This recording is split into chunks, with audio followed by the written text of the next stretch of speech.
Hi friends, welcome to home season with love. எல்லோரும் சந்தோஷமாகவும் ஆரோக்கியமாகவும் இருக்கீங்க அப்படின்னு நான் நம்புகிறேன்.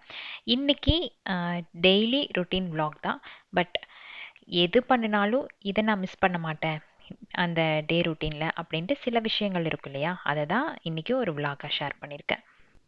வீடியோ ஸ்டார்ட் ஆனது அப்புறம் பேக்ரவுண்ட் நாய்ஸ் எல்லாம் கேட்டுட்டு உங்களுக்கு ஒரு பயம் வந்திருக்கும் இல்லையா, ஏதோ அக்கா இன்னைக்கு பேய் படத்தை தான் காட்ட போகிறாங்க அப்படின்ட்டு. அப்படி எதுவும் இல்லை.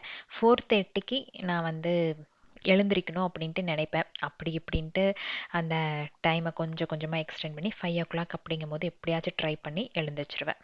ஸோ அந்த டைமில் நம்ம வீட்டை சுற்றி இந்த மாதிரி நாய்ஸ் இப்படி தான் இருக்கும். நல்ல இருட்டாக இந்த மாதிரி தான் இருக்கும். பட் சேஃப்டி வைஸ் எந்த ப்ராப்ளம் இருக்காது. எப்போ நம்ம கதவை திறந்து வெளியே வந்தாலும் அங்கங்கே நீங்கள் 2 செக்யூரிட்டி பார்க்கலாம்.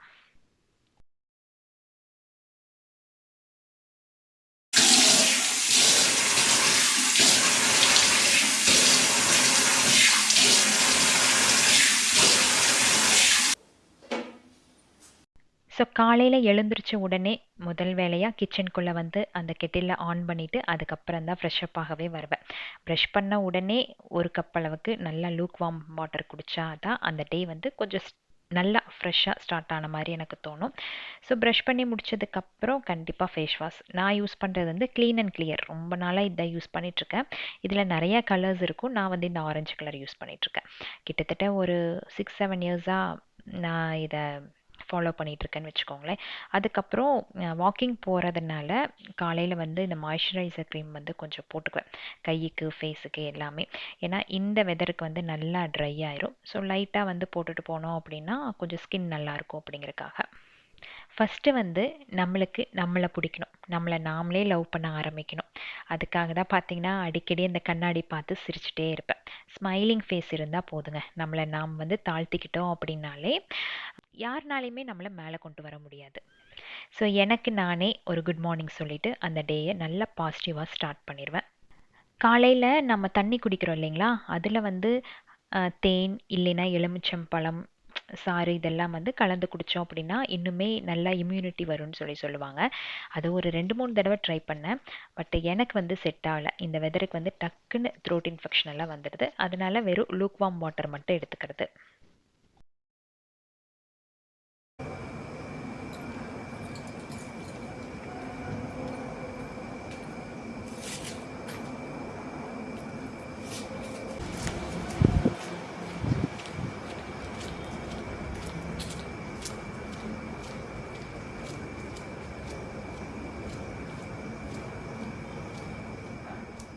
ஸோ 5:15 அப்படிங்கும்போது இந்த வேலையெல்லாம் முடிச்சுட்டு அப்படியே வாக்கிங் வந்துடுவேன். மோஸ்ட்லி ஒரு 2 லேனுக்குள்ளே தான் சுற்றிட்டுருப்பேன். ஏன்னா மித்துக்குட்டி சில நேரத்தை எழுந்திரிச்சிருவான். பக்கத்தில் நான் இல்லை அப்படின்னா சார் எழுந்திரிச்சு தேட ஆரம்பிச்சிருவான். அதனால முடிஞ்ச அளவுக்கு நான் நம்ம வில்லாவை சுற்றி இருக்கிற இடங்களில் மட்டுமே வாக்கிங் போய்க்குவேன்.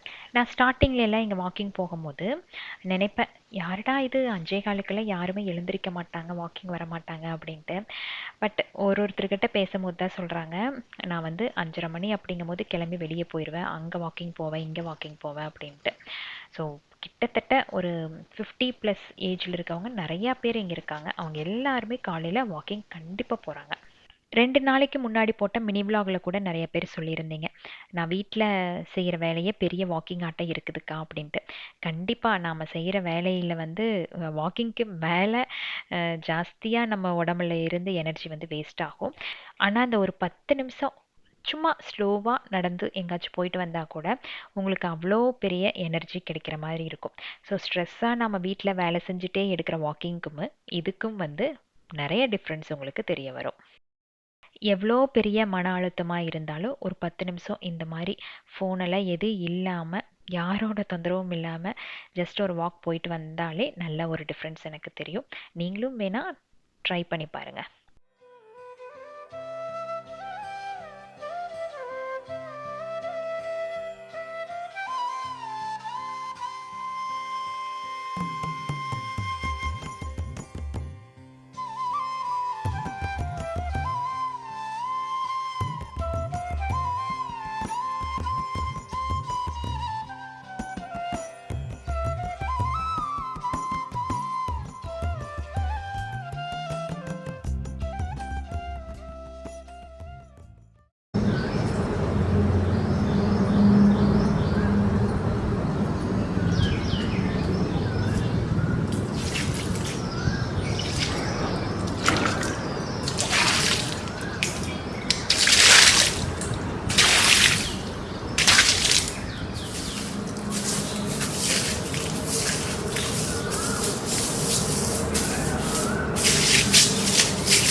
ஸோ 5:45 அப்படிங்கும்போது வீட்டுக்கு வந்துடுவேன். அதுக்கப்புறம் நம்ம லஞ்சு பிரேக்ஃபாஸ்ட் இதெல்லாமே ரெடி பண்ண வேண்டியது இருக்கும் இல்லையா? அந்த 15 மினிட்ஸ் டு 20 மினிட்ஸ் வந்து முன்னாடி இருக்கிற வாசலை ஃபுல்லாக கழுவி விட்டுட்டு ஒரு குட்டியாக எனக்கு தெரிஞ்சுன்னு தெரியாமல் ஒரு கோலத்தை போட்டுருவேன். இந்த கோலம் போடுற பழக்கம் நம்ம பழைய வீட்டில் இல்லை. பட் இங்கே எப்படி வந்துச்சு அப்படின்னு பார்த்தீங்கன்னா, இங்கே இருக்கிற எல்லா வீட்லேயுமே கோலம் போட்டுகிட்டே இருப்பாங்க. அது பார்க்கும்போது எனக்கு ஆசையாக இருக்கும். என்னதான் இருந்தாலும் அந்த வாசலில் ஒரு கோலம் போட்டால் அந்த வீட்டுக்கு ஒரு அழகு தான். பட் எனக்கு வந்து கோலம் போட தெரியாது. இருந்தாலும் நம்ம வீட்டுக்கு ஆப்போசிட்டில் விநாயகர் வந்து நம்ம வீட்டையே பார்த்துட்டு இருக்க மாதிரி இருக்கும். சரி, அவருக்காகனாலும் ஒரு கோலம் போடலாம் அப்படின்ட்டு குட்டி குட்டியாக ஒரு கோலத்தை போட்டு விட்ருவேன்.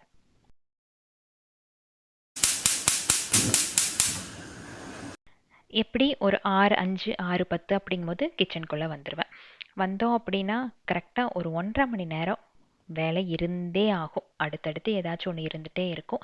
முந்தின நாளே அரிசி ஊற வச்சுருவேன். அப்புறம் அடுத்த நாளுக்கு தேவையான காய்கறி எல்லாம் நைட்டு கட் பண்ணி ஃப்ரிட்ஜில் ஸ்டோர் பண்ணி வச்சுருவேன். நான் சொன்னேன் இல்லைங்களா, 7 நாளைக்கு வந்து நம்ம வெஜிடபிள்ஸ் கட் பண்ணி யூஸ் பண்ணலாம். அதில் எந்த ஒரு ப்ராப்ளமும் வராது. அதே மாதிரி அரிசி முந்தின நாள் நைட்டு ஊற வச்சோம் அப்படின்னா அடுத்த நாள் தாராளமாக செய்யலாம், கெட்டெல்லாம் போகாது. அன்னைக்கு ஹஸ்பண்ட் வந்து லஞ்ச் எடுத்துகிட்டு போகலேன்னு சொன்னார். பட் இருந்தாலும் நான் வந்து லஞ்சுக்கு ரெடி பண்ணுற மாதிரியே பண்ணிட்டேன். இல்லைனா எனக்கு தனியாக செய்யணும், பாப்பாவுக்கு தனியாக செய்யணும். நான் இந்த மாதிரி அவருக்கு ஆஃபீஸ்க்கு லஞ்ச் வேண்டாம் அப்படின்னா நான் காலையிலேயே அவருக்கு லஞ்ச் ஆட்ட கொடுத்துருவேன். வெளியே எப்படியும் போய் இதாக சிம்பிளான ஒரு டிஃபன் இந்த மாதிரி தான் சாப்பிடுவார். அதுக்கு காலையில் கொஞ்சம் ஹெவியாக சாப்பிட்டா மத்தியானம் வேணுன்னா கூட ஸ்கிப் பண்ணிக்குவார். அதனால அன்னைக்கு வந்து பீக்கங்காய் பஜ்ஜி, பீட்ரூட் பொரியல், பாப்பாக்கு வந்து பன்னீர் போட்டு ஒரு குருமா ரெடி பண்ணி கொடுத்துருந்தேன்.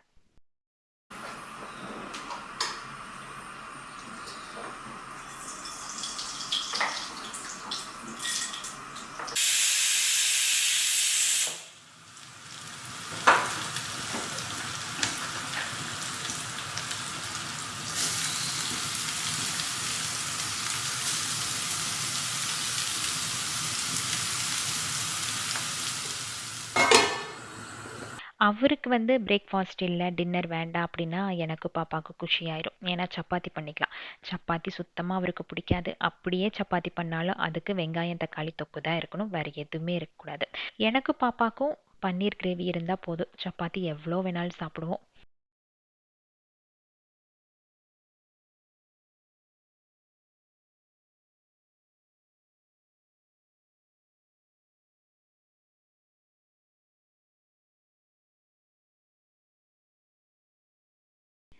பன்னீர் கிரேவி வந்து நான் ரொம்ப சிம்பிளாக தான் வச்சேன். ஒரு குருமா மாதிரி தான் வச்சேன். சப்போஸ் உங்களுக்கு ரெசிபி வேணுன்னா சொல்லுங்கள், ஏதாச்சும் மினி விலாகில் வந்து ஷேர் பண்ணுறேன்.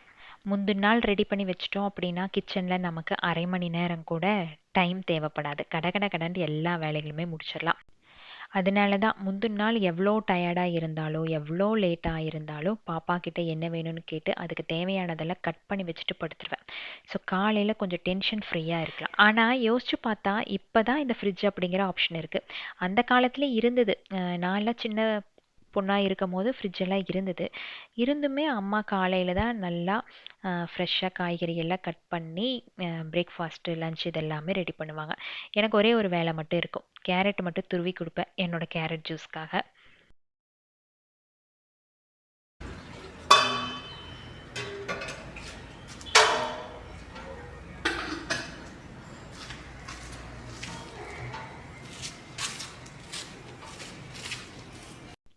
7:10 அப்படிங்கும்போது நம்மளோட பால்காரர் வந்துருவாரு. அந்த டைமுக்காக எதிர்பார்த்துட்டே இருப்பேன். அதுதான் என்னோட டார்கெட். அதுக்கு முன்னாடி இந்த லஞ்ச், பிரேக்ஃபாஸ்ட் எல்லாம் செஞ்சு முடிச்சு எடுத்து வச்சுட்டு, அந்த அடுப்பை அப்படியே கையோட லைட்டாக க்ளீன் பண்ணி விடுவேன். சூப்பராக க்ளீன் பண்ணுவேன்னு சொல்ல முடியாது. சும்மா மேலாப்புல அப்படியே தொடச்சி விட்டு, அதுக்கப்புறம் அவர் கொண்டு வந்த பாலில் நல்ல ஃப்ரெஷ்ஷான ஒரு டீ போட்டு குடித்தேன் அப்படின்னா, அப்பா அவ்வளோ ஒரு எனர்ஜியாக இருக்கும். ஆனால் எனக்கு என்ன ஒரு பழக்கம் அப்படின்னா, அடுப்பை க்ளீன் பண்ணாமல் டீ போட மாட்டேன். அது ஏன்னு தெரியல. அந்த டே வந்து அந்த டீயால் மறுபடியும் ஸ்டார்ட் ஆன மாதிரி எனக்கு தோணும். ஸோ ஃப்ரெஷ்ஷாக இருக்கணும் அப்படிங்கிறதுக்காகவே அடுப்பை தொடச்சி விட்டு அதுக்கப்புறம் தான் டீ போடுவேன்.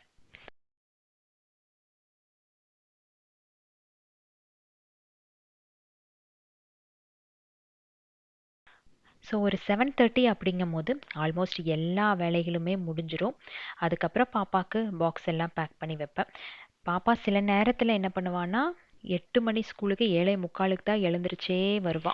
அவளை கீழே இருந்து எழுப்பிட்டே இருப்பேன், ஸ்மிதா எழுந்திரி எழுந்திரின்ட்டு. அந்த சத்தத்தில் அவள் எழுந்திரிச்சு வராளா இல்லையோ, ஆனால் மித்துக்குட்டி எழுந்திரிச்சு வந்துடும். பல நேரத்தில் பஸ்ஸை விட்டுருவா. ஸோ இவளுக்கு டிஃபன் பாக்ஸ் பேக் பண்ணும் போதே ஹஸ்பண்டுக்கும் பேக் பண்ணி எடுத்து வச்சிருவேன். எல்லாமே ஹாலுக்கு போயிடும். அன்னைக்கு வந்து அவர் எடுத்துகிட்டு போகல, அதனால் பாப்பாவுக்கு மட்டும் ரெடி பண்ணி வச்சுட்டு அதுக்கப்புறம் அடுத்த வேலை என்னென்னா, நம்ம கிச்சனில் இருக்க யூட்டென்சில்ஸ் எல்லாமே பேக் சைடுக்கு தள்ளிடுவேன் வாஷ் பண்ணுறதுக்காக. எதுவுமே அந்த கிச்சன் சிங்க்குள்ளே வைக்க மாட்டேன். பேக் சைடு சிங்க் வந்து உங்களுக்கு யூஸ்ஃபுல்லாக இருக்குதான்னு கேட்டிருந்தீங்க இல்லையா? ரொம்ப ரொம்ப யூஸ்ஃபுல்லாக இருக்குது. வீட்டுக்குள்ளே வந்து அந்த கிச்சனுக்குள்ளே ஸ்மெல் இதெல்லாம் எதுவுமே வரதில்லை. காக்ரோச் தொல்லை வந்து அவ்வளோ இல்லை. வெயில் அடிச்சதுன்னா இது ரொம்ப யூஸ்ஃபுல். நம்ம கழுவி வச்சோம் அப்படின்னா பாத்திரங்க எல்லாமே நல்லா காஞ்சிரும். பட் மழைக்காலம் அப்புறம் பனிக்காலத்தில் பின்னாடி நின்று இங்கே பண்ணுறது கொஞ்சம் கஷ்டம். அந்த நேரத்தில் நம்ம உள்ளே இருக்கிற சிங்க் தான் யூஸ் பண்ணி ஆகணும்.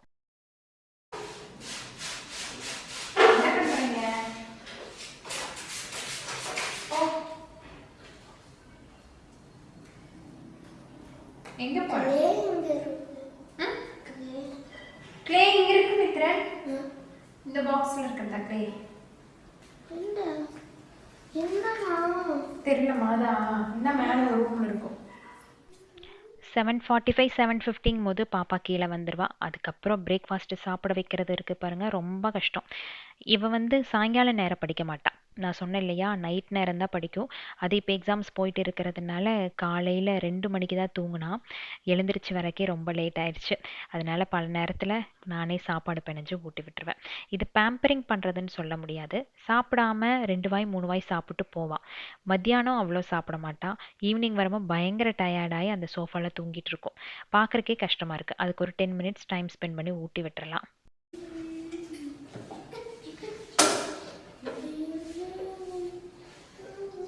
கன்னடா இன்னைக்கு எவ்வளோ நாளைக்கு இருக்கு உனக்கு எக்ஸாம்ஸ்? அவ்வளோதானா?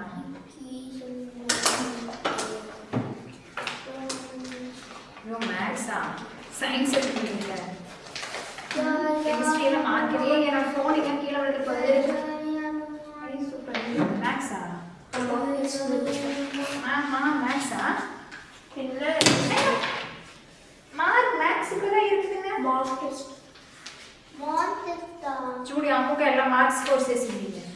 సూపరా. నువ్వు ఇలాగే చదవాలి చూడి గుడ్డు వేసింది நான் நேத்திக்கு ராமோண்டு குட்டுன்னு வேசிஞ்சு నీకా నువ్వు ఇచ్చిన హోంవర్క్స్ మూల నాకు నీకు స్టార్ ఇచ్చాను. அதனால 8 மணிக்கு பஸ்ஸு அப்படி இப்படின்ட்டு பஸ்ஸு விட்டாச்சு.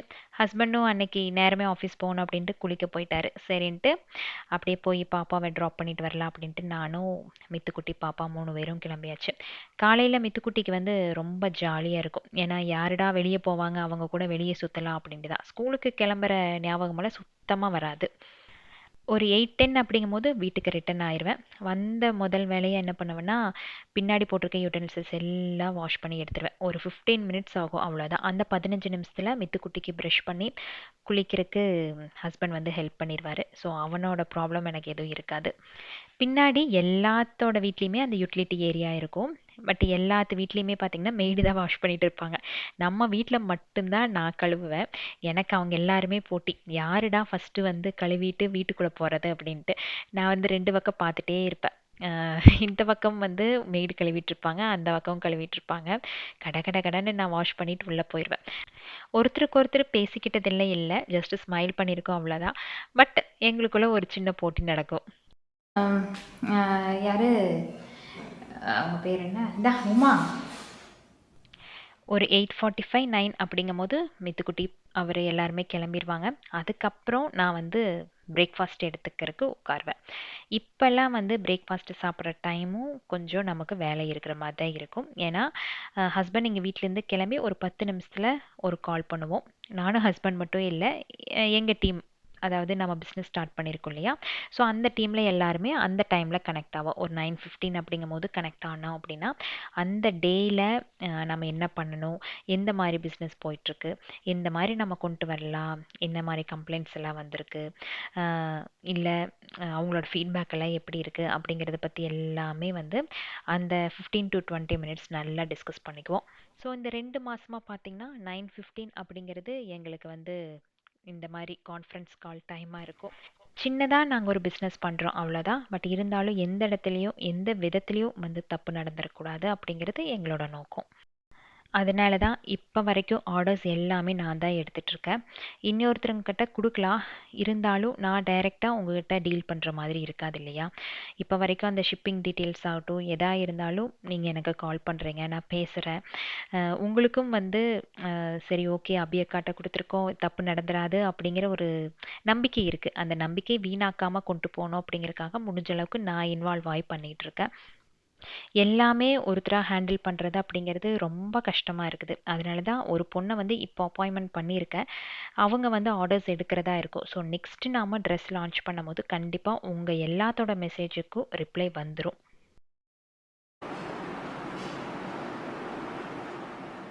ஸோ கால் முடிச்சுட்டு அப்படியே கொஞ்சம் நேரம் ரிலாக்ஸ்டாக உட்காருவேன். உட்காந்துட்டு அதுக்கப்புறம் மறுபடியும் கிச்சனுக்குள்ளே வந்து ஃபுல்லாக க்ளீன் பண்ணி எடுத்துருவேன். டெய்லி வந்து அந்த கிச்சன் பிளாட்ஃபார்ம் க்ளீன் பண்ணிட்டோம் அப்படின்னா நமக்கு கொஞ்சம் அந்த சாட்டிஸ்ஃபேக்ஷன் இருக்கும், கிச்சன் வந்து எப்போவுமே நீட்டாக இருக்குது அப்படின்ட்டு. ஸோ இதுக்கு மட்டும் எப்போவுமே ஒரு லீவே கொடுக்க மாட்டேன். அந்த பிளாட்ஃபார்ம் ஃபுல்லாக க்ளீன் பண்ணி விட்டுருவேன். அந்த இடத்த நாம் யூஸ் பண்ணியிருக்கிறோமோ இல்லையோ, அதில் அழுக்கு இருக்குதோ இல்லையோ, எனக்கு அதை பற்றியெல்லாம் கவலை இல்லை. டெய்லி எனக்கு தொடச்சிடணும். நல்லா ஒரு வெட் கிளாத் போட்டு ஃபுல்லாக தொடச்சி எடுத்துட்டேன் அப்படின்னாலே எனக்கு வந்து கொஞ்சம் ரெஃப்ரெஷிங்காக இருக்கிற மாதிரி இருக்கும். அடுப்புக்கிட்ட இருக்கிற வால்பேப்பர் மட்டும் லைட்டாக தண்ணி தொட்டு துடைப்பேன். இது வரைக்கும் வந்து அதில் இருக்க பிரிண்ட்டோ எதுவுமே போனதில்லை. பட் மைல்டாக நம்ம தொடச்சிக்கிட்டோம் அப்படின்னா ரொம்ப நாளைக்கு வரும்னு நினைக்கிறேன்.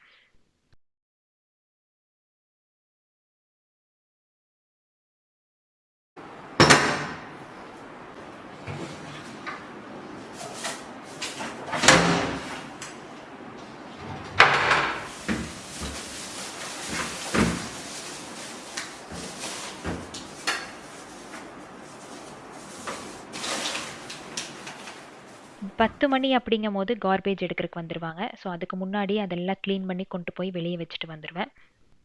ஸோ உள்ளே வந்த உடனே முதல் வேலையாக என்னோடய டார்கெட் என்னென்னு பார்த்தீங்கன்னா நம்மளோட ஃபஸ்ட்டு ஃப்ளோர் தான்.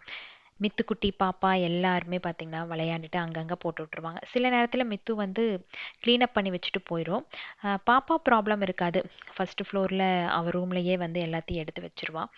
பட்டு இவன் வந்து காலையில் நேரம் இந்த ஹோம்ஒர்க்குக்கு ஏதாச்சும் நமக்கு சாக்கு சொல்லணும் இல்லையா, அந்த டைமில் இந்த மாதிரி க்ளே எல்லாம் வச்சு விளையாண்டுட்டு அப்படியே கிளம்பி போயிடுவார். ஸோ அந்த மாதிரி திங்ஸ் எல்லாம் இருந்துச்சு அப்படின்னா ஒரு சில அதெல்லாம் எடுத்து வச்சுட்டு அதுக்கப்புறம் ஹாலை வந்து கொஞ்சம் க்ளீன் பண்ணுவேன். சோஃபா வந்து ரொம்ப லைட்டான கலரு இருக்குது, எப்படிக்கா மெயின்டைன் பண்ணுறீங்கன்னு கேட்டிருந்தீங்க இல்லையா. கண்டிப்பாக கஷ்டம்தான். சில நேரத்தில் மித்துக்குட்டி இந்த சாக்லேட்டு இல்லை ஏதாச்சும் ஜூஸ் எல்லாம் குடித்தா அப்படின்னா கொஞ்சம் கொஞ்சமாக ட்ராப்ஸ் அங்கங்கே இருக்கும். அதெல்லாம் நல்லா பளிச்சுனே தெரியுது. ஸோ அதை வந்து நல்லா நம்ம தொடச்சி எடுத்துகிட்டே இருக்க வேண்டியதாக இருக்குது. குழந்தைங்க இருக்கிற வீட்டில் இந்த மாதிரி லைட் கலர்ஸ் நம்ம ப்ரிஃபர் பண்ணுறது கஷ்டம்தான்.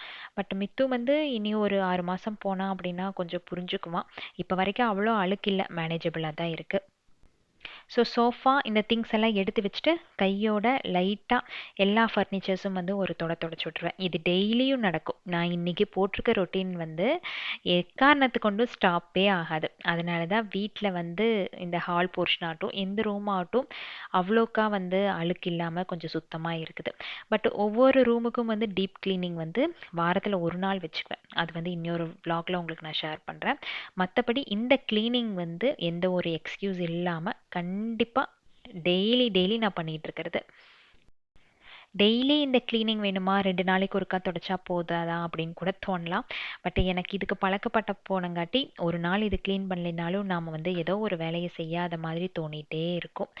ஸோ இந்த க்ளீனிங் எல்லாம் முடித்த கையோட கரெக்டாக 9:55 இல்லைன்னா 10 மணி அப்படிங்கும் போது இன்ஸ்டாகிராமில் நம்மளோட ரீல்ஸை போஸ்ட் பண்ணி விட்டுருவேன். எவ்வளோ வேலைகள் இருந்தாலும் அந்த டைம் வந்து பார்த்துட்டே இருக்க தோணும். அடுத்தடுத்து என்ன வேலைகள் அப்படின்ட்டு மனசில் ஓடிட்டே இருக்கும். பட் கரெக்டாக அந்தந்த நேரத்தில் அதை முடிச்சுட்டு இந்த வேலைகளை கையோட பார்த்துக்குவேன்.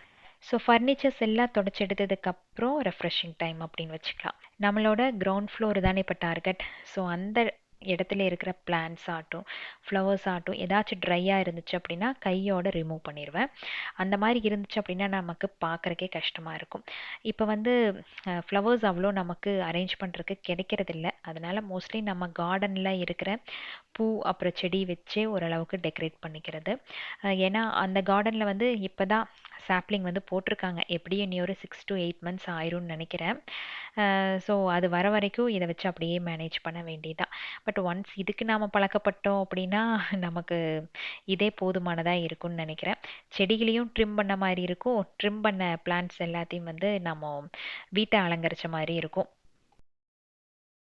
எனக்கு வந்து வீட்டுக்குள்ளே திரும்புகிற இடம் எல்லாமே செடிகளாக இருக்கணும், பூவாக இருக்கணும், அந்த மாதிரி ஆசை.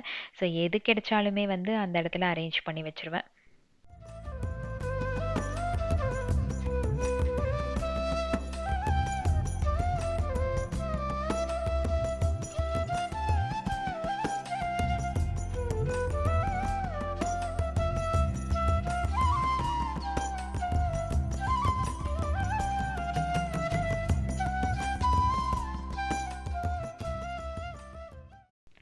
அதே மாதிரி வாரத்தில் ஒரு நாள் செடிகளில் இருக்கிற ட்ரை லீஃப் இது எல்லாத்தையும் கட் பண்ணி விட்டுருவேன். பட் டெய்லி வந்து செடிகளை பார்ப்பேன், எப்படி க்ரோ ஆகிருக்கு, என்ன ஏது, ஏதாச்சும் ப்ராப்ளம் இருக்கா அப்படிங்கிறத டெய்லி ஒரு ரொட்டீனாக செக் பண்ணிடுவேன். ஒரு 5 minutes ஆகும் கிரவுண்ட் ஃப்ளோரில் இருக்கிறத செக் பண்ணுறக்கு, அவ்வளோதான்.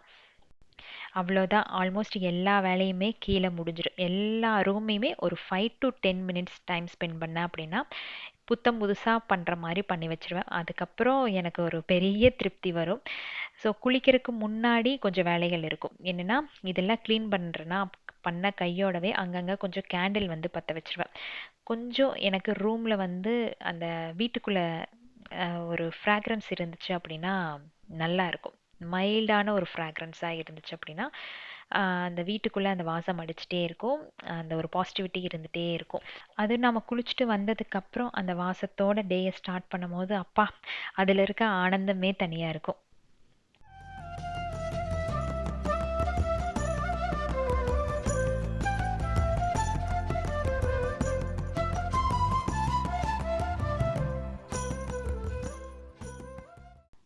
ஒரு 10:15 10:20 அப்படிங்கும்போது கீழே வேலைகள்லாம் முடிச்சுட்டு அதுக்கப்புறம் வந்து ஃபஸ்ட் ஃப்ளோர் போயிடுவேன்.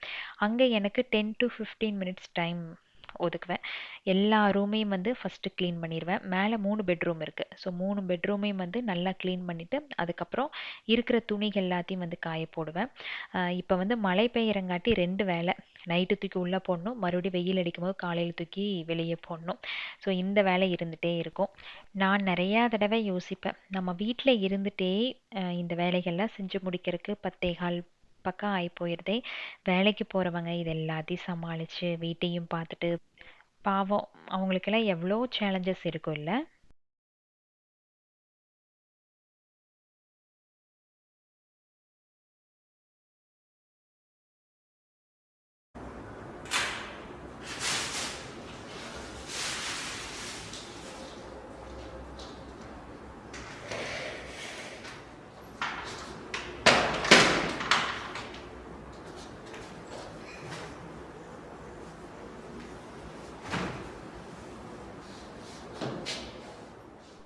அவ்வளோதான். மேலே வந்து ஒரு 10லேருந்து 15 நிமிஷம் வேலை இருக்கும். டெய்லி நாம் வந்து செடிகளை ட்ரிம் பண்ணணும், இல்லை அந்த ட்ரை லீவ்ஸ் எல்லாம் ரிமூவ் பண்ணணும் அப்படிங்கிறது இல்லை. வாரத்தில் ஒரு நாள் தானே.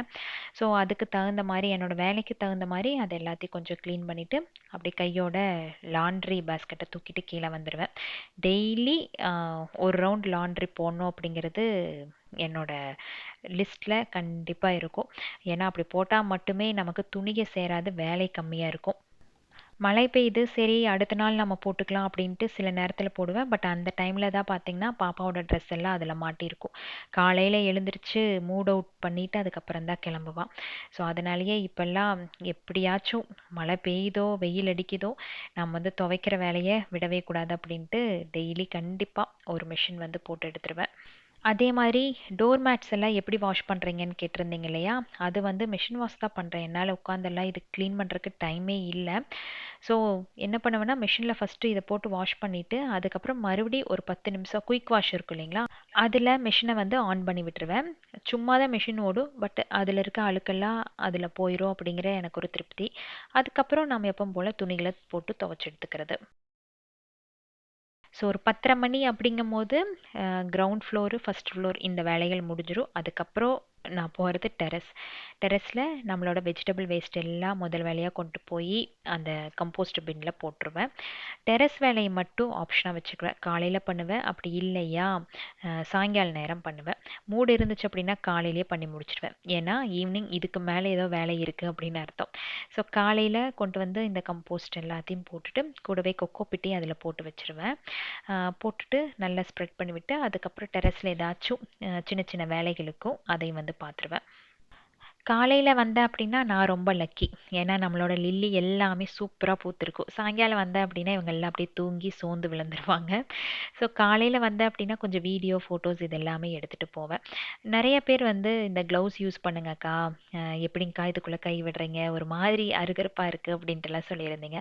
இதில் அருகருப்பு படுறக்கெல்லாம் ஒன்றுமே இல்லை. என்னோட அப்பா ஆகட்டும், அம்மா ஆகட்டும் எல்லாருமே விவசாயம் தான் இல்லைங்களா? ஸோ எங்கள் அப்பாவெல்லாம் இதுக்கு மேலே வேலையெல்லாம் செஞ்சு நான் பார்த்துருக்கேன்.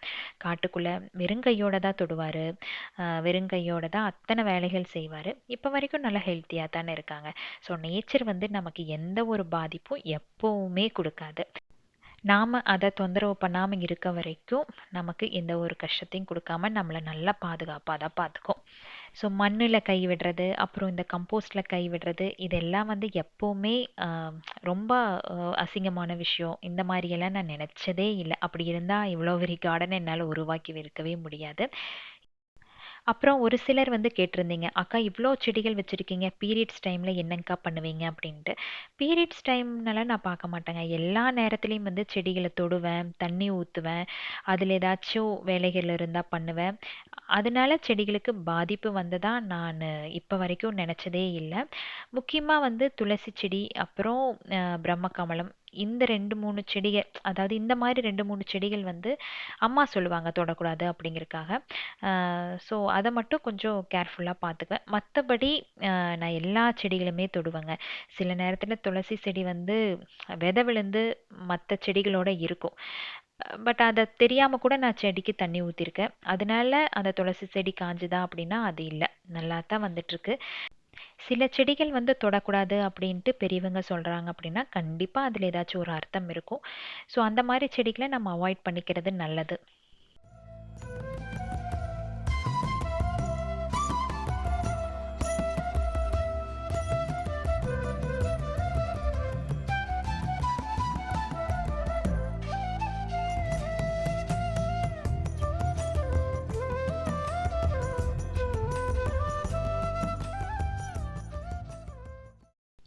ஒரு 10:45 11க்குள்ளே இந்த 3 ஃப்ளோரில் இருக்கிற வேலைகள் எல்லாம் முடிச்சிருவேன். அதுக்கப்புறம் கீழே வந்தேன் அப்படின்னா நம்ம வீட்டை சுற்றி இருக்கிற செடிகளை ஒரு கிளான்ஸ் பார்ப்பேன். அதுக்கு ஏதாச்சும் தண்ணி ஊற்றணும், அப்படி இல்லை ஏதாச்சும் மருந்தடிக்கணும் அப்படின்னா அந்த வேலைகள் ஒரு 10-15 நிமிஷம் இருக்கும். அதை முடிச்சுட்டு கையோட நம்மளை கிச்சனுக்கு பின்னாடி இருக்கிற யூட்டிலிட்டி ஏரியா இருக்குது இல்லைங்களா, அது ஃபுல்லாகவே நல்லா ஒரு கழுவி விட்டுருவேன். இது வந்து டெய்லியும் பண்ணுவேன். ஏன்னா அடிக்கடி இந்த பூச்சி, அதாவது பாம்பு, இதெல்லாமே வந்து சுற்றிட்டே இருக்குதுங்கிறாங்க. அது இந்த எதனால வருது அப்படின்ட்டு எனக்கு தெரியல. பட் இருந்தாலும் நமக்கு வந்து சேஃப்டி தானே ரொம்ப முக்கியம். அதனால முடிஞ்ச அளவுக்கு வந்து சுத்தமாக வச்சுக்கணும் அப்படிங்கிறதுக்காகவே டெய்லியும் வந்து இதை நல்லா தண்ணி ஊற்றி கழுவி விட்டுறது. எனக்கு வந்து வீட்டு உள்ளேயாகட்டும் வெளியாகட்டும் அந்த கசகசப்பெல்லாம் இல்லாமல் கொஞ்சம் சுத்தமாக இருக்கணும்னு தோணும். அதுக்காக இந்த 2 மணி நேரம் 3 மணி நேரம் டெய்லி டைம் ஸ்பெண்ட் பண்ணுறது தப்பில்லை அப்படிங்கிறது தான் தோணுது. இந்த வீட்டுக்கு வந்தப்போ பார்த்திங்கன்னா ஒரு 10லேருந்து 15 நாள் ரொம்ப கஷ்டமாக இருந்தது. ஏன்னா வீடு பெருசு, இதை வந்து எப்படிடா இதே மாதிரி நம்ம மெயின்டைன் பண்ணுறது அப்படிங்கிறது மனசுக்குள்ளே ஓடிட்டே இருந்தது. பட் ஒரு விஷயத்தை வந்து 21 நாள் கண்டினியூஸாக பண்ணணும் அப்படின்னா நாம் அதுக்கு பழக்கப்பட்டு போவோம் அப்படின்ட்டு ஹஸ்பண்ட் அடிக்கடி சொல்லுவார். அந்த மாதிரி தான் ஒரு மாதம் விடாமல் இந்த வேலைகள் எல்லாம் பண்ணிகிட்டே இருந்தேன். இப்போ வந்து அரை மணி நேரம் செய்கிற ஒரு வேலையை ஒரு 10 நிமிஷத்தில் செஞ்சு முடிச்சுட்டு போயிடுறேன். ஸோ எல்லாமே வந்து நம்மளோட ப்ராக்டிஸ் தான்.